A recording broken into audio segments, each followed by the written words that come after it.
രാഹുൽ ഗാന്ധി പിണറായിയും തമ്മിലുള്ള അംഗം കഴിഞ്ഞ 2 ദിവസമായിട്ട് നടക്കുക. അപ്പോൾ രാഹുൽ ചോദിച്ചത് എന്തുകൊണ്ട് പിണറായിയെ ഇ ഡി അറസ്റ്റ് ചെയ്യുന്നില്ല എന്നാണ്.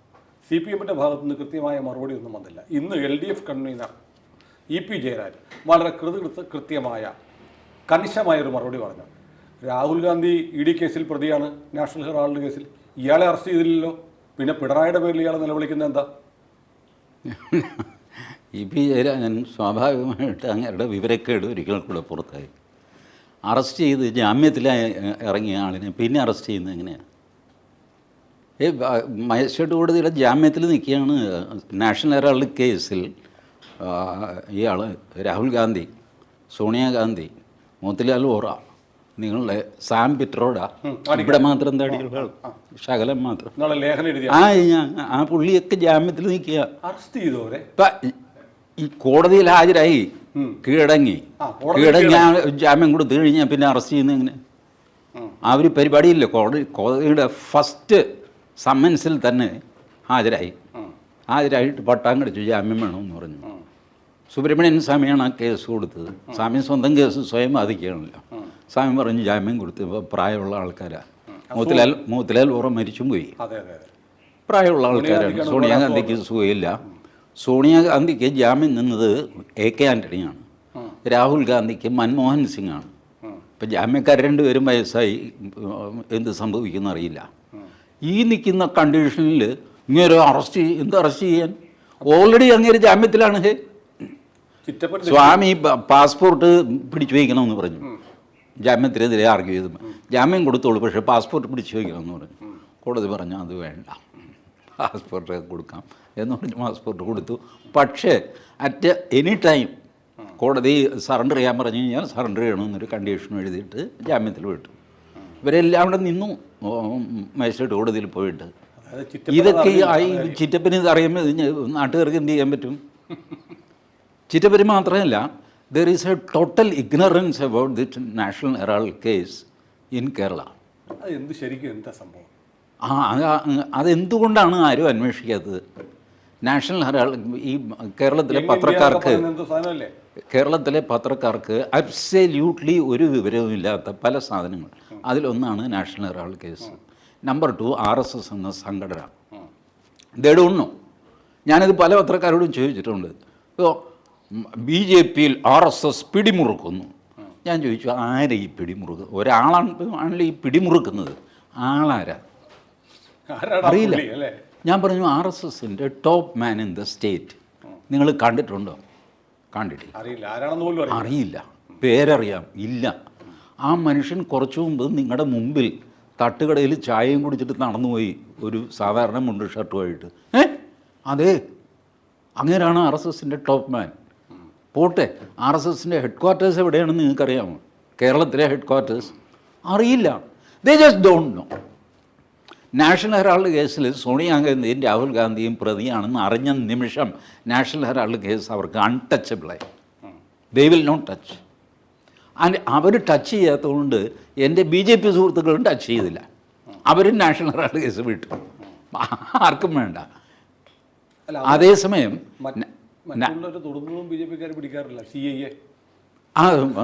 ഇരിക്കട്ടെ, നമ്മുടെ ഇത് വിഷയം അതല്ലല്ലോ. അത് പറയാൻ വേറെ ഒരുപാട് തോന്നും. ഈ സംഭവത്തിൽ ഇവർ കോടതിയിൽ കീഴടങ്ങി ജാമ്യം എടുത്തിട്ടാണ് നടക്കുന്നത്. ഇവരുടെ പ്രോപ്പർട്ടി 761 കോടി അറ്റാച്ച് ചെയ്തു. ആ അറ്റാച്ച് ചെയ്ത് ട്രിബ്യൂണലിൽ ശരിവെച്ചു. ED അറ്റാച്ച് ചെയ്തിരിക്കുക പ്രോപ്പർട്ടി. കോടതി അറ്റാച്ച് ചെയ്തതല്ല, ED. കാരണം നാഷണൽ ഹെറാൾഡ് കേസ് തട്ടിപ്പാണ്, വെട്ടിപ്പാണ്, ക്രിമിനൽ മിസ്അപ്രോപ്രിയേഷൻ, ഇതൊക്കെയായിരുന്നു സ്വാമിയുടെ കേസ്. അതിലാണ് ഇവർക്ക് ജാമ്യം എടുക്കേണ്ടി വന്നത്. അതിനെ തുടർന്ന് സ്വാമിയുടെ കംപ്ലൈൻറ്റിലാണ് ED കേസ് വരുന്നത്. കാരണം 1 കോടി രൂപ ക്യാഷ് വാങ്ങിയിരിക്കുന്നു കൽക്കട്ടയിലെ ഒരാളിൻ്റെ കയ്യിൽ നിന്ന് കൈവായ്പ. രാഹുൽ ഗാന്ധിയുടെ യങ് ഇന്ത്യ എന്നുള്ള മാഗസീനാണ് ഒരാവശ്യം വന്നപ്പോൾ ഒരാളുടെ നിന്ന് കൈവായ്പ വാങ്ങിച്ചു, ക്യാഷ് വാങ്ങിച്ചതായിട്ടാണ് ബുക്കിൽ എഴുതിയിരിക്കുന്നത്. ഈ ആരാണ് ഈ 1 കോടി രൂപ കൊടുത്ത ആൾ? എന്തിനയാൾ രാഹുൽ ഗാന്ധിക്ക് കൊടുക്കണം? അയാളങ്ങനെ വലിയ വ്യവസായ സംഗതിയൊന്നുമല്ല. ഈ ചോദ്യങ്ങൾക്ക് രാഹുൽ ഗാന്ധിക്ക് കൃത്യമായ ഉത്തരമില്ല. ഇതാണ് ED കേസ്. ആ ED കേസിൽ ചോദ്യം ചെയ്യാനാണ് രാഹുൽ ഗാന്ധിയെ 2 തവണയും സോണിയാഗാന്ധിയെ ഒരു തവണയും വിളിച്ചു വരുത്തിയത്. അവർ പോയി ഹാജരായി മര്യാദയ്ക്ക് കാര്യം. അവർക്ക് ഈ തോമസ് ഐസക്കിൻ്റെ ധാർഷ്ട്യമൊന്നുമില്ല. അവർ കോടതിയിലും പോയില്ല. ഒരുപക്ഷെ കോടതി പോകാതിരിക്കുന്നതാണ് നല്ലത്. ഹാജരായിരിക്കുമോ അല്ലെങ്കിൽ കൂടുതൽ കോംപ്ലിക്കേഷൻ ആകും എന്നായിരിക്കും അവർക്ക് കിട്ടിയ അഡ്വൈസ്. തോമസ് ഐസക്കിന് ഈ ഒരു കൂടുതൽ കുരുക്കിലേക്കാണ് പോയിക്കൊണ്ടിരിക്കുന്നത് ഹാജരാവാതെ. ED വിളിച്ചാൽ ഹാജരാകുന്നതിൽ യാതൊരു തെറ്റുമില്ല. ഞാൻ പറഞ്ഞില്ലേ, ഈ 5500 കേസുള്ളതിൽ ആകെ 50 പൊളിറ്റീഷ്യൻസാണ്, ബാക്കിയെല്ലാം ബിസിനസ്സുകാരാണ്. 5450 ബിസിനസ്സുകാരാണ്. 50 പൊളിറ്റീഷ്യൻസ്. അവർ ടി വിയിൽ വരും, അവർ നിലവിളിച്ച ആൾക്കാർ കേൾക്കും. അതുകൊണ്ട് ED വേട്ടയാടുന്നു. വേട്ട ശരിക്കും ആടുന്നത് ബിസിനസ്സുകാരുടെ നേർക്കാണ്. എന്തിന്? അദാനിയുടെ ഹരിയാനയിലെ പ്ലാന്റിൽ ഓഫീസിൽ ഇവരുടെ റെയ്ഡ് നടന്നതാണ്, IT റെയ്ഡ് നടന്നതാണ്. അതൊരു ചെറിയ വാർത്തയായിട്ടങ്ങ് പോയി. കാരണം ഇവരുടെ ഈ അദാനി അറ്റാക്കിന് ഒരു പ്രശ്നമാകുമല്ലോ അത്. അതുകൊണ്ട് ആ വാർത്ത അങ്ങ് മുക്കി. സകല ബിസിനസ്സുകാർക്കും IT-കാരുടെ നോട്ടീസ് വരാറുണ്ട്, പലപ്പോഴും റെയ്ഡ് നടക്കാറുണ്ട്. കേരളത്തിലെ എത്രയോ സിനിമാ താരങ്ങളുടെ വീട്ടിൽ IT റെയ്ഡ് നടന്നിട്ടുണ്ട്. It's not a news at all. നിങ്ങൾ കൊടുത്ത കണക്ക് ശരിയല്ല, അല്ലെങ്കിൽ അവർക്ക് അവരുടെ അസസ്മെൻറ്റിൽ നിങ്ങൾ എന്തൊക്കെയോ ഒളിക്കുന്നു സംശയം തോന്നിക്കഴിഞ്ഞാൽ കമ്മീഷണർക്ക് അയാൾക്ക് കിട്ടുന്ന ഫീഡ്ബാക്ക് അനുസരിച്ച് he will decide a date on which you will be raided. അതൊരു വലിയ പ്രശ്നമാക്കേണ്ടതില്ല എന്നെനിക്ക് തോന്നുന്നു. കഴിഞ്ഞ ദിവസം പ്രധാനമന്ത്രിയുടെ ഒരു പ്രസംഗത്തിൻ്റെ വീഡിയോ ഇറങ്ങി പ്രചരിച്ചിരുന്നു. കേരളത്തിൽ അത് മുക്കിക്കാണുമെന്ന് എനിക്ക് തോന്നുന്നു. വലിയ പ്രചാരമൊന്നും കിട്ടിയില്ല.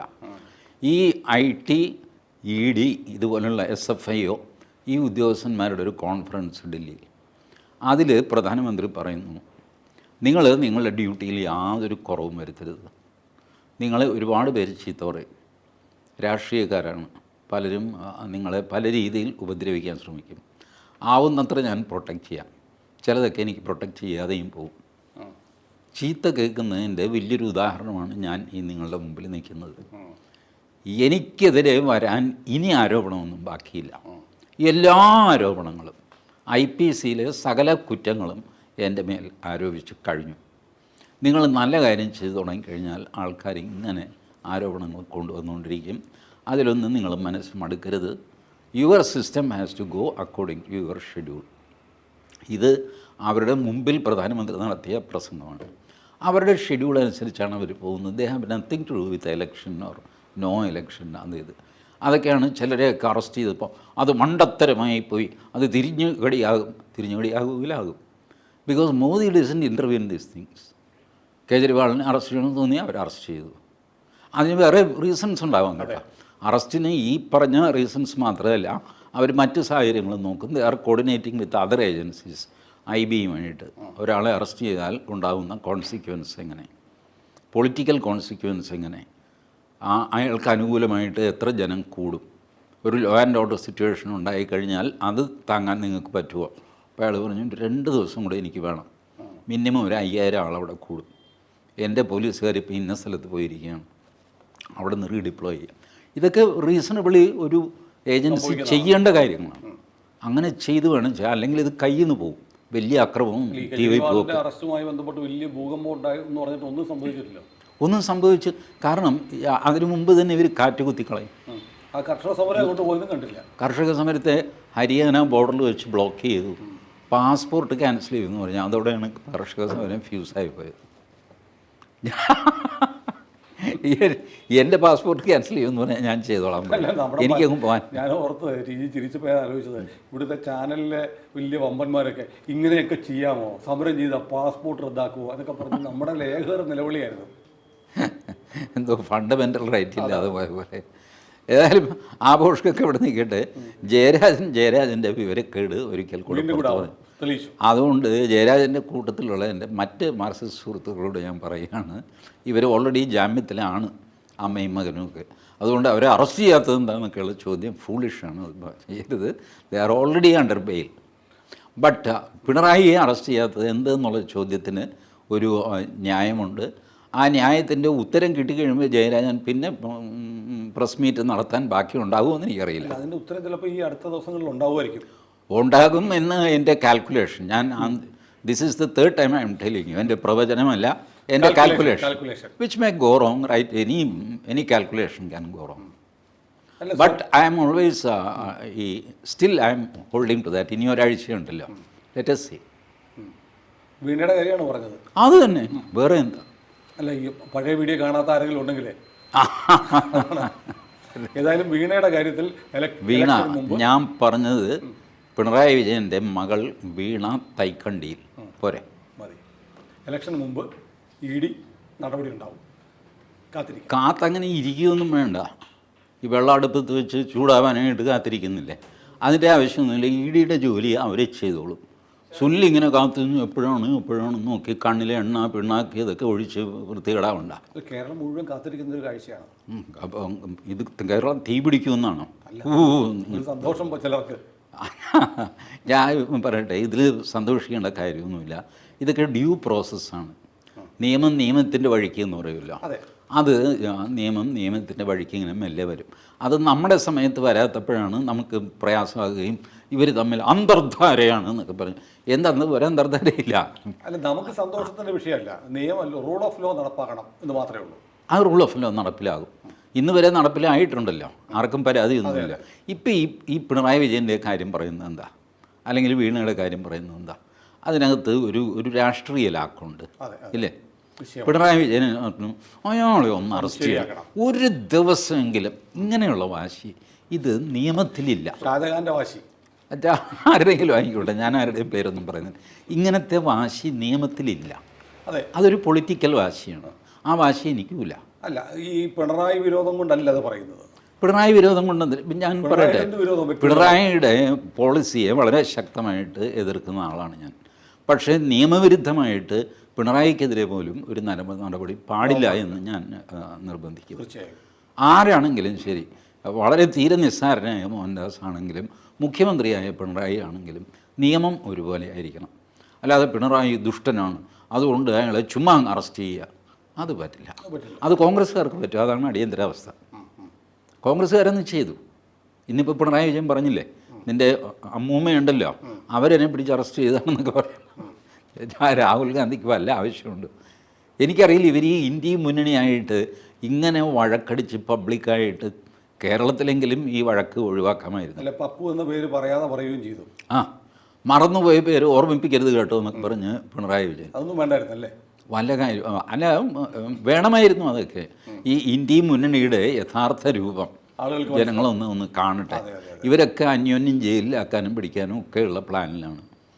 എൻ്റെ ഭരണം വരട്ടാ, ഞാൻ കാണിച്ചു തരാം, നിന്നെ ഞാൻ അകത്താക്കും. ഇതാണ്. പക്ഷേ പിണറായി വിജയൻ ബംഗാളിൽ പോകുമായിരിക്കുമല്ലോ. അവിടെ ആകെ ഒരു മുഖ്യമന്ത്രിയല്ലേ ഉള്ളൂ. ബംഗാളിൽ ഈ രണ്ട് കൊടി ഒന്നിച്ച് കെട്ടി ഊണ്ടി അവിടെ ആൾക്കാർ കടലാവണക്കുമ്പോൾ തല വെട്ടി അടിക്കും. CPM-ൻ്റെ കേരളത്തിലെ മുഖ്യമന്ത്രി എന്ന് പറഞ്ഞു കഴിഞ്ഞാൽ ഇങ്ങനെ ആരും വിളിക്കുന്നില്ലല്ലോ, ഒരു മനുഷ്യൻ വിളിക്കുന്നില്ല. പിണറായി വിജയൻ ഒന്ന് നോക്ക്, പിണറായി വിജയൻ 20 നിയോജകമണ്ഡലങ്ങളിലും യാത്ര ചെയ്ത് യോഗങ്ങൾ സംഘടിപ്പിച്ച് പ്രസംഗിക്കേണ്ടതല്ലേ? ചെയ്യുന്നില്ലല്ലോ. തമിഴ്നാട്ടിൽ വളരെ പ്രിയപ്പെട്ട കമ്മ്യൂണിസ്റ്റുകാരുടെ തീക്കതിർ പത്രമൊക്കെ ഉണ്ട് അവരുടെ. ഭീകരന്മാരെ ഇവിടുത്തെ കമ്മ്യൂണിസ്റ്റൊന്നും കമ്മ്യൂണിസ്റ്റ് അല്ല. യഥാർത്ഥ കമ്മ്യൂണിസ്റ്റിനെ കാണണമെങ്കിൽ തമിഴ്നാട്ടിൽ പോകണം. പക്ഷേ ഈ പറഞ്ഞ നേതാവിനെ അവിടെയും വേണ്ട. ആരെങ്കിലും ഒന്ന് പ്രസംഗിക്കാൻ പാചേട്ടാന്ന് പറയുന്നത്. എറണാകുളത്തും വന്നു. നന്നായി വരട്ടെ. ഏതായാലും ഈ പറഞ്ഞ 20 നിയോജകമണ്ഡലങ്ങളിലില്ല.